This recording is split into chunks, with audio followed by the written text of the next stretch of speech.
Hello, friends. This is Justin Jones with the Lake Whitney Area Chamber of Commerce YouTube or podcast, however you wanted to call it.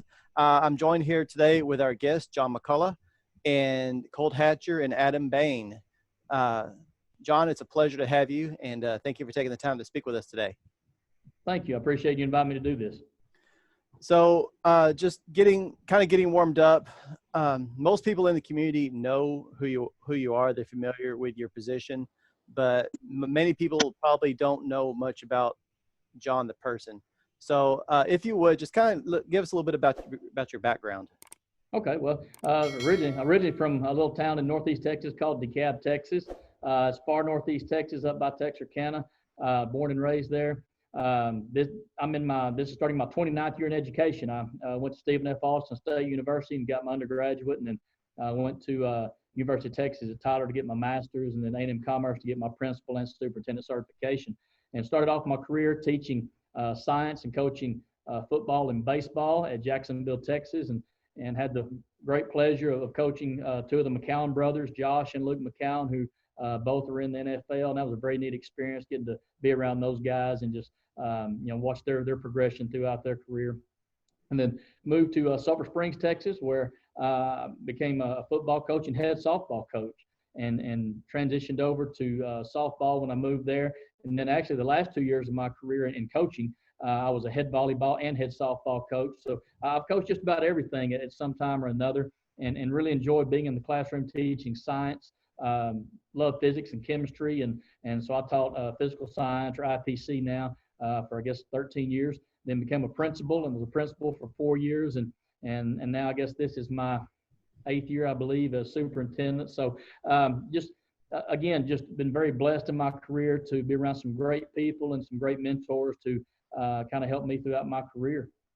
That's very interesting.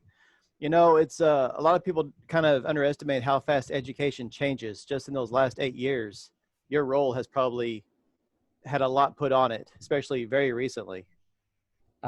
There have been more changes in the last 8 weeks in the entire eight years I've been a superintendent. And I think that just goes without saying, just because of everything that we're facing right now. But again, we've talked about that before, just with teachers who, let's say, have 15, 20 years of experience, and 20 years experience now is the year 2000 with Y2K and things like that, and just really the use of computers and laptops and things like that was just really starting. And now just the progression that's taken place with just digital devices of all kinds, and what we can do now, which is a good thing, because now obviously there's a choice of being on campus or being remote and still being able to get the same instruction from the teacher. So that's really been a great thing. But having to deal with a pandemic and just the changes that have taken place in the last 8 weeks, just from the state, TEA alone, has been a challenge. But that's the great thing about our staff. We've really come together and worked hard to come up with a plan. What we feel is going to help keep our staff and our students safe, and also help give them great education during this time. Mm-hmm. That's a great point you brought up about the last 20 years. So I graduated, I'm showing my age here, but I graduated in 2001, and I didn't get my first cell phone until after I graduated. Yes. And so somehow, I don't know how, but myself and all my classmates, we survived 12 years without a cell phone in our classroom. And if you look at it today, they have them in elementary school. They're glued to them all the time. And so that's just a big change in the last 20 years. And so, I mean, that's spot on. There has been so many, back in 2001 compared to now, it's so drastically different. It's unrealistic. It's just unbelievable. That's true. And I went to a session last year, went to a conference, and the speaker was talking about how many times his child got notifications throughout the day on his cell phone. And I believe, again, I may be mistaken, but I believe the number he received 318 notifications on his phone of some variety of social media or something like that during the day he was in school, because he asked to look at his phone. And I think maybe he took his phone one day or something and just noticed all of the notifications that kept popping in during the day while he was at school. So again, it's continuous. It's constant information. And one of the questions also that I was given was, how do you know if it's a challenging question, if it's something you have to really think about, and a thought question or a provoking question? And the answer was, well, if you can look it up on Google and it doesn't require deep thought because that information's right there to you. So I thought that's a pretty good information. That's a good question to ask. If I'm trying to get an upper level, higher level question, something they have to rethink about, if they can Google it, then that's probably not a high level question. So again, you have to look at that as well, because there's so much instant information and things that just which is good. I mean, because again, when I was teaching science, I had them, okay, we need to learn the symbols of the periodic chart. Well, why I do that now? Because now I can pull it up on my phone and, okay, the symbol for silver is Ag. I don't have to, go and pull that up or whatever because it's on the periodic table. So again, you kind of change some of the things that you may have, some of the ways you taught in the past, because that information's right there. That you don't have to learn and memorize that, because I'm going to put it up on my phone and there it is.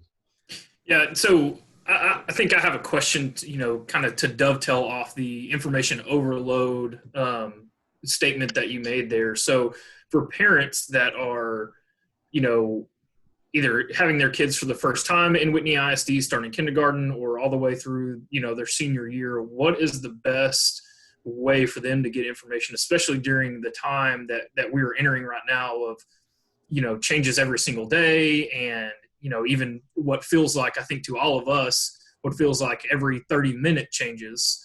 What's the best way for them to be able to get information, in real time, to be able to make decisions about what they're going to do with their child? Okay, what we've done, like last week, we posted our plan and we put it on our Whitney Facebook page. Also, we posted on our website. And again, that had to change 48 hours later because we got changes from TEA, and we're updating those. And one thing that we're trying to do, if we get an update, we're trying to highlight that and really identify what the changes are. But also each campus this week, they're developing like specific plans for their campus that will be sent out to the parents. They're going to post it on their Facebook page and their web page. They're creating videos, kind of showing some things that'll take place, during the school day, like in the cafeteria, going down the hall and things like that. Also, they're really working on and developing some of their back to school and meet the teacher plans, because they're going to be a little bit different this year. Obviously, some are doing them virtually. Some are kind of having teachers or have parents sign up for like a specific time frame so they can come in with their child and meet the teacher at the elementary, so that you don't have a lot, we have to limit how many can come in, obviously. So trying to schedule those time frames. So we're really trying to make sure that we're getting up-to-date information out to the parents. And again, as we get those changes, then we're having to modify or update those as well. But we're going to do that on our web page, our Facebook page, and all the campus pages as well. Good. Yeah, I imagine that's ever evolving. And I'm sure a lot of the things that we're putting in place right now, next semester or at the end of the year, who knows what it's going to look like, just the nature of this. It's going to change next week. More than likely. And that's what we put on our plans. And anytime we talk, like I talked to all my teachers this week, whenever I talk to them, said, okay, this is our plan as of today at this time. Because again, it could change based on, the numbers in Hill County or the numbers in Whitney or TEA or the governor. So one thing that we've really talked about, to be flexible. It's a fluid situation. We're going to be flexible this year and make changes really.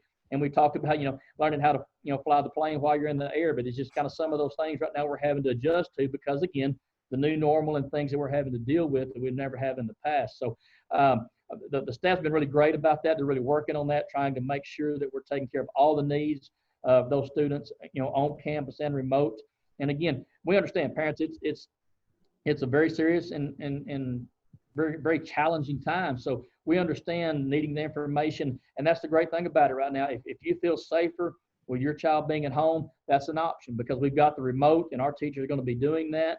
But also those that want to come on campus, we're doing everything we can to make sure that we provided the safest environment possible. And we're updating and improving our cleaning and sanitation routines. We're going to be cleaning more often. We've got 2 of the electrostatic sprayers that we spray the disinfectant. And we're going to do that in all the buildings and the common areas each day, and really focusing on cleaning the like door handles and things that are high touch more often. And we've got sanitizer at each opening as they come into the building. So we're really focusing on the cleaning and the sanitizing and making sure that we have the safest environment possible for all of our students and our staff. I'm curious. Go ahead, Colt.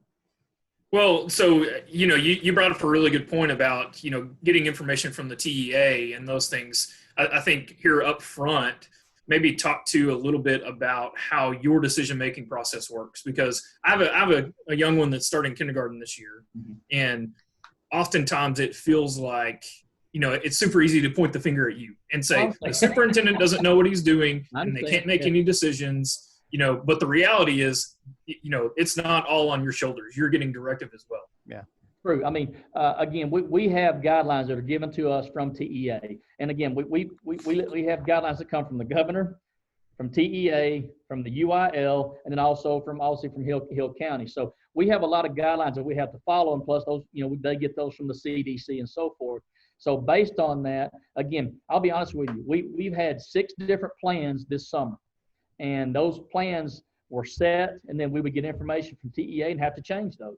And as that happens, and then again, I want to thank our office staff at all the campuses, our principals and our counselors and all those, because they've had to go in and rework plans and schedule several times this summer, because as we would come up with a plan, then the commissioner would speak that next day, and then all of a sudden that wouldn't work. So that's something that's been very frustrating.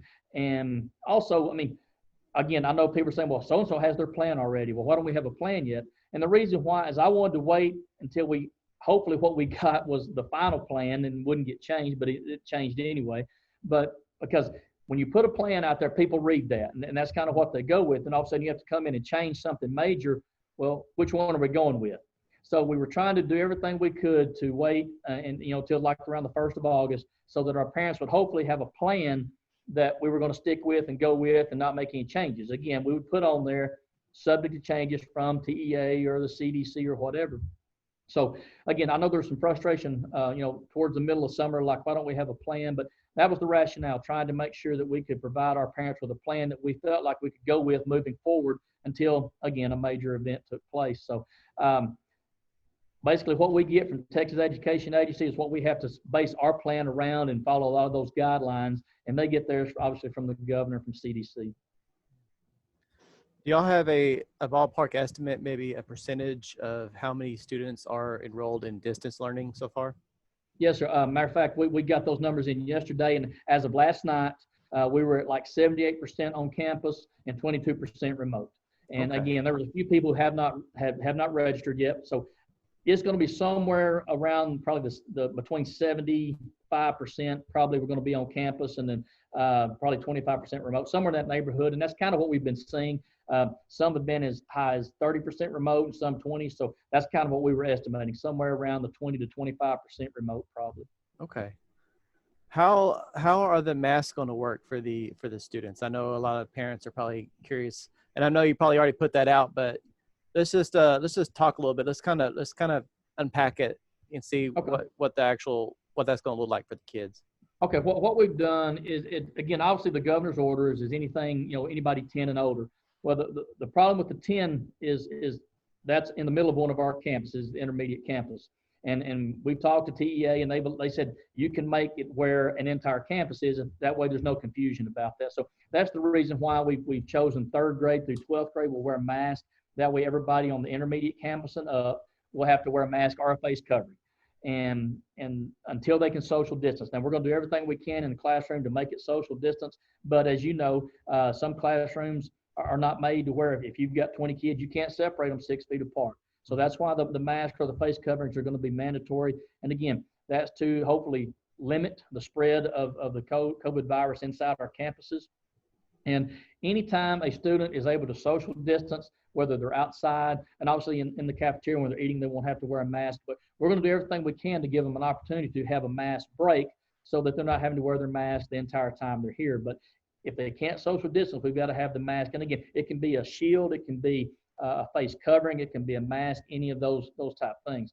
Now, in the lower grades, pre-K through 2, obviously that is not required, but we're recommending and encouraging that if students can do that, because again, we want to try to limit the spread of the virus. And again, at those levels, it's a concern because the elementary kids, they love to hug. They're hugging their teachers and hugging each other. And again, that's why, we're in this business to love on our kids and really care for our kids. But obviously now we've got to get to the social distance of the air bump and all that, and the air high five and the air hug and stuff like that, because it's just, we want to make sure we're not transmitting the virus to another person. Mm-hmm. So anytime like those kids are on the playgrounds, that's not going to be an issue because they're outside. And that's one thing that they've really stressed is it's better to be outside than inside. So we'll be able to take our mask off at that time. But one of the biggest things is all students are going to be required to wear a mask on the bus. And the reason why is because You can't social distance. You're going to be sitting right beside each other, somebody right in front, right behind. If it's raining, the windows will have to be up. So in that type of environment, we're going to mandate a mask to ride a bus, because again, that's such an area where if you're sitting right beside somebody and the windows have to be up, then again, that's close contact. So we're really going to enforce that. Now, on those days where we can put the windows down, it's going to help with circulation, but still going to have the students have a mask or a shield on, because of they're so close during that time on the bus. Yeah. So bus riding is going to look pretty much the same aside from mandate, requiring masks, I suppose. Yes. Again, first part of the year, they were talking about you could only put a person on every other seat and stuff like that. And all of a sudden, there's no way we can run our bus routes and where there's only 12 people on a bus. I said, that's not going to work. So they went through, talked about it again. Then the commissioner came back and said, look, you can run them like you normally do, but you need to make sure that they're wearing masks. Or he would strongly encourage that for all students because of that situation. Because, if we're only able to put 12 or 13 kids on a bus, we'd be running bus routes all day. Now, with that, after each route, the morning route and the afternoon routes, our bus guys are going to be cleaning those buses, sterilizing those buses with the electrostatic sprayers after each one of those. So after each route, those are going to be disinfected as well, and then they're going to be wiping the handrails and things like that off every time also. I see. Colt or Adam, do y'all have anything you wanted to ask real quick? As a dad that is going to have a new one going into kindergarten, one thing that I guess us as parents get a little excited about is the first day of school. Yes, sir. And the potential to be able to go eat lunch with our kids. So talk to us a little bit about how you're going to handle visitors. Okay. One thing that unfortunately I'm not going to be able to do this year is allow visitors to come in and eat lunch. And that's something that really bothers me, but it's something that we have to enforce this year, because again, whenever it's muffins with mommy day and donuts with daddy day and it's grandparents day, I'm down there because I love seeing it. I love to see our parents and our grandparents and all the volunteers and visitors that come in to our campus to be with our elementary kids, because that's an important time. And unfortunately, we're going to have to, miss some of those times this year. And the reason why, obviously, is because the fewer people you have in the building, the better off you are at mitigating the risk. And that's one of the things that we're really working on right now, is making sure that we limit that. For visitors to come into the building, they're going to have to make an official appointment with the principal. They're going to have to be screened, and we'll screen those visitors before they come in and things like that. So now the first day of school, we're working on a plan, because I know the first day of school, especially for kindergarten students, first time coming in, and again, our plan says we encourage parents to stay outside, because again, we're trying to limit how many are coming in. But we know there may be those situations where that first day that child has never been to school before, they're crying or upset. And Ms. Seeley and her campus is working on the plan to make sure we can accommodate that as well. But obviously, anyone who comes in has to be screened before they come in, because we're mandated to do that, to make sure we're screening. I mean, our staff has to self-screen before they come in. The parents have to self-screen the students before they come in. And I need to strongly, strongly encourage any student who has fever cannot come to school. And again, in the past, during cold and flu season, sometimes we'll have kids that come to school with a fever. But during this time, we cannot have that, because that being one of the greatest risks, if it's someone having a fever, may possibly have the virus and may be spreading that to other students and staff. So we're going to do everything we can to accommodate as much as possible. But unfortunately for this year, it's going to be a different situation of parents and visitors being able to come in and eat with children at lunch. I see. Okay. So I'm just kind of curious, and there may not be a good answer for this, but as you know, I used to work at the high school for a while, and attendance was always a problem. The kids always, I don't feel good, but now it feels like we kind of have to take this a little bit more seriously, where attendance was a problem before. I'm curious, is it going to be, I almost hate to ask, are you going to be a little more lax on that as far as documentation, like did you go to the doctor or things like that, or how are you going to have to approach that? No, we can't be lax at all. We really have to be more, attentive to that, because if a student says that they have a fever and a cough, now we really have to focus in on that and see, okay, are these symptoms? I mean, again, that's one thing we're having to really kind of balance of not going overboard, because, like working in school, kids have a stomach virus. I mean, that's just something that goes through the school sometimes. Well, if I'm vomiting and have diarrhea, okay, is it stomach virus, or do I need to be worried about it being one of the symptoms for the COVID-19? So it's one of the things we're going to really balance and try to figure out. Is it just a typical allergy, the typical cold that I'm having? Is it just a regular stomach virus, or is it all those things together with fever? Now I have to really watch this and see, do I need to be quarantined for 14 days? Do I need to go to the doctor and get tested and things like that? So it's one of those things that we can't be lax, because we really have to focus and see, is that student possibly needing to be quarantined? Do we now need to have to see what room they were in, or is it just the regular, again, everyday cold that we have that they'll go through the school at some point this year? Yeah. Yeah, it just feels like a really tough position. On one hand, you always, you want to take the sickness very seriously, but on the other hand, you know how kids take advantage of things. So Sometimes. it's that balancing act. Yeah, sometimes, right? Yeah. So I have a major test in chemistry today. I don't feel well. Can I go home? Yeah. Yeah. All right. So for younger kids, you have the playground, you have recess. Is that going to be impacted a whole lot?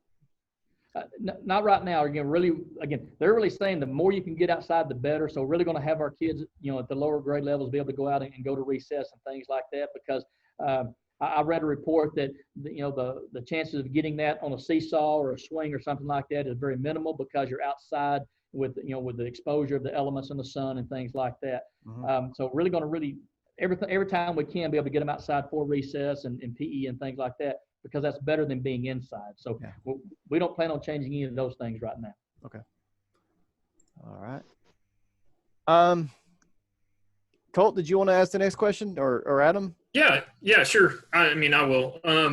What's the biggest piece of advice that you would give parents for the school year? If you had to give one philosophical piece of advice, what would that be? I would just say that I want the parents to be comfortable with their decision.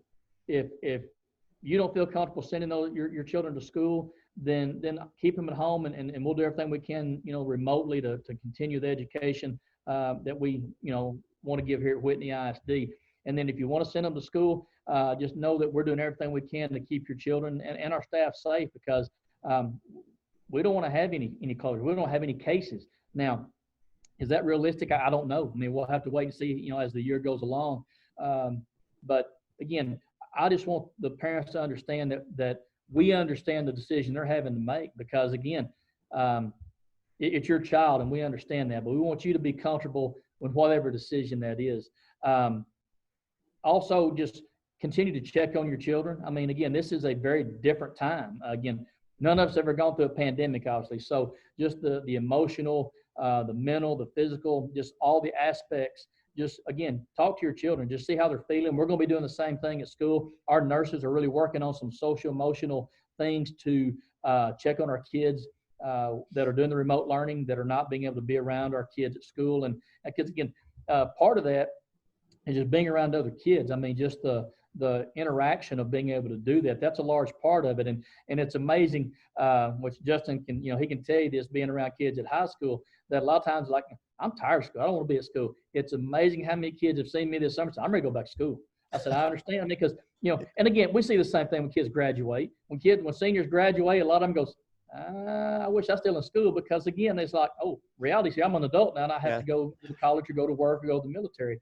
So like they say, you don't really know how much you miss something until you can't do it again. So again, for those former athletes, that one more play of football or baseball or basketball, and the kids may be in the band, just I can do that routine one more time. Well, not being able to go to school since spring break, a lot of kids are really missing it, because they want to be back at school and be around their friends and participate in those things that they didn't get to do in the spring. So it's amazing. The kids, like I say, that have seen me at Brookshire's or in town say, Mr. McCullough, I'm ready to go back to school. I said, well, we're ready to have you back. We're ready to get back to business. So. Well, I have one last question for you, and then I'll pass the baton back to Justin. So you mentioned, at Whitney ISD, you don't want to have a positive case. So let's play the what if game. Okay. What if we get a positive? And I think, what if we get a positive, and what if there's multiple positives? At what point do you decide to revert all things back to virtual? Okay, and I'm going to tell you the same thing I told our staff when we had our meetings this week. I can't give you a straight answer. The reason why is it's going to be case by case. Now, what we've been told is if a person, if they're wearing their mask and the people in the building are wearing their masks like they're supposed to. And what we will do, the person who tests positive is sent home and they will quarantine for 14 days. And what our job is now is to make sure we clean and disinfect and sanitize all the areas where that student may have been located. Now, after that, we turn that information in, then close contact will be given to us, like who's in close contact, who's notified, and what we do. So it could be anywhere from just one room. It could be a possible wing. It just depends on that situation of how we need to address that. But the main thing is, if we do get information, we will notify everyone in the district. We'll notify parents, staff, and everyone that a case has come up and what we're going to be doing about that. So it could be just one room, and that's the only person that is sent home to quarantine, or it could be a classroom, depending on what the situation is. Now, as far as if we get multiple cases, then we'll have to rely on like the Hill County, getting information from them. And also, it depends on how big an outbreak, whether we completely shut the school down. And it's the same thing you kind of get into when you have a bad case of the flu. What you look at is the total number, and then you try to go in and shut that down. Now, with this being a different virus and a pandemic, we won't wait to get to those numbers. But again, we'll have to be in contact with the Hill County authorities, because that's kind of who our guides are going to be. And we visited with Judge Lewis about that, all the Hill County superintendents did. And ultimately, you start having an outbreak, then Judge Lewis will say, hey, you need to start looking at this and looking at this. And then from that, then we'll start making determinations whether we go completely remote with everyone. Okay. So we're getting pretty close to the 10-minute mark. We're actually at 9 minutes right now. Do y'all have any last minute questions, or John, do you have anything just that you felt that hasn't been said yet needs to be said? I mean, again, just we're excited to have kids back. I mean, it's been, the first day of volleyball and football practice, like, okay, there's something normal going on back at school. So I went and watched football practice and volleyball a little bit. And matter of fact, there's a volleyball game going on tonight.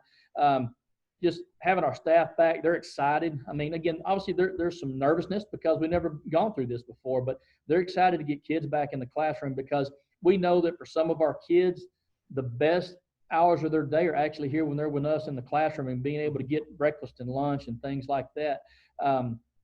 And also just to be around our staff and our students. So we're excited to get those kids back and just have kids back in the classroom and again, have school. I mean, that's just, that as an educator, my passion is helping kids. And that's been one of the frustrations since spring break, of not really feeling like I've been able to help kids as much as we possibly could. Again, that's why we focus so hard on having an actual graduation, because I wanted those senior kids to have that opportunity and to be able to say, yes, we had a graduation, to be able to walk the stage and get their diploma. So we're doing everything we can to help our kids be successful and bring them back safely. And we're just excited to be them. And like I say, just, again, it's a great day to be a Wildcat. We're excited and glad to be here and ready to have kids back. Okay. Colt or Adam, you got anything else? Yeah, Mr. McCullough, I just wanted to thank you for taking the time to visit with us today. And I know the community is behind the school district and your staff and the leadership that you've shown the past 6 months or so. And we want to thank you for that, and continue to lead our community and our school district. So we appreciate you and your hard work that you've done. Well, I appreciate that. And again, I've got great administrators here that work with me and at all of our campuses, and we've got a great school board. Our school board is so supportive, and they're here for kids. And again, every decision they make is what's, is this what's best for kids. And I appreciate them for that. And again, I appreciate the community support, because we've definitely felt that throughout this last, several months of just, hey, what can we do to help you? And again, just the prayers that people say, hey, we're praying for y'all. And I said, I appreciate that. I'll take all the prayers you want to send our way, because again, we're doing everything we can to keep our kids safe, but it's always good to have those prayers. Absolutely. Colt, come on. I know you got something. Just the last thing that I have is I'll echo Adam. We definitely appreciate you taking the time out of your day. I know you have very little going on throughout the course of the day here lately, but not much going on right now. And just to everybody who's listening and watching, at the Chamber of Commerce. So we all serve on the board at the Chamber. If this is your first podcast tuning in, we aren't just about business. Yeah, that's an aspect of what we do. But we're truly here for the community, and the ISD is a huge part of our community. And if there's anything as far as parents are concerned or anybody else in the community that we can help facilitate conversations with Whitney ISD, please reach out to us. We're happy to help. And likewise, from the ISD standpoint, if there's anything that we can do for you guys, please let us know. We're more than willing. I appreciate that. Thank you. Absolutely. All right. Well, that said, Mr. McCullough, thank you again for taking the time out of your day to sit down with us and have a discussion. For those of you that are watching or listening, if you're on YouTube, be sure that you please like and subscribe to the channel so you can keep up with everything that's going on. Share it with people in the community that you think might be interested. You can also follow us on Facebook, the Lake Whitney Chamber of Commerce. Also be sure to like all the appropriate pages, because there's several for the Whitney School District.